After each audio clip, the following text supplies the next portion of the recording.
রোগীর অবস্থার অবনতি হচ্ছে কিনা তা চটজলদি বুঝতে পারাটা কিন্তু বিরাট একটা দায়িত্ব।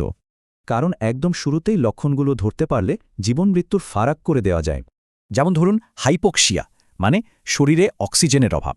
এটা খুবই বিপজ্জনক একটা প্রাথমিক লক্ষণ। অথবা শক, যখন রক্ত চলাচল ঠিকমতো হয় না, এতে কিন্তু শরীরের মারাত্মক ক্ষতি হতে পারে। আর আছে সেপসিস। এই মারাত্মক অবস্থাগুলো এড়াতে হলে ঠিক কি দেখতে হবে চলুন জানি। তো সবচেয়ে জরুরি এমন 3টা ইন্ডিকেটর কি? কোন 3টা জিনিস খেয়াল রাখতেই হবে? এই 3টি হলো একদম কোর: শ্বাস-প্রশ্বাসের হার, মানসিক অবস্থা আর ভাইটাল সাইনের ছোট ছোট পরিবর্তন। ভাইটাল সাইনগুলোই কিন্তু প্রথম অ্যালার্ম দেয়। এর মধ্যে শ্বাস-প্রশ্বাসের হার সবচেয়ে সেন্সিটিভ। শ্বাস নিতে কষ্ট হচ্ছে, এটা কিন্তু কার্ডিয়াক অ্যারেস্টের আগের লক্ষণও হতে পারে, তাই খুব সাবধান। খুব সাধারণ একটা জিনিস।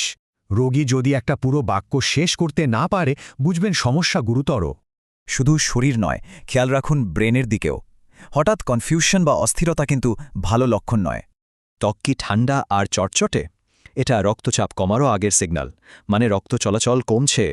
আর রোগী যখন বলে আমার ভালো লাগছে না, এই অনুভূতিটা কিন্তু ভাইটালস খারাপ হওয়ারও আগে আসতে পারে। শকের অগ্রগতিটা শুরুতে খুব সাটল থাকে, মানে চট করে বোঝা কঠিন। একটা কথা মাথায় গেঁথে নিন, ব্লাড প্রেশার কমে যাওয়া মানে কিন্তু অনেক দেরি হয়ে গেছে। এই লক্ষণগুলো একসাথে দেখলে সেপসিসের কথা ভাবতে হবে এবং সঙ্গে সঙ্গে ব্যবস্থা নিতে হবে। তো কি করবেন? এই 4টে স্টেপস ফলো করুন: মনিটর, এসকালেট, ইন্টারভেনশন আর সব ডকুমেন্ট করা। লক্ষণগুলো জানা তো প্রথম ধাপ। আসল কাজ হলো নিজের ইনস্টিংক্টকে বিশ্বাস করা। এটাই জীবন বাঁচায়।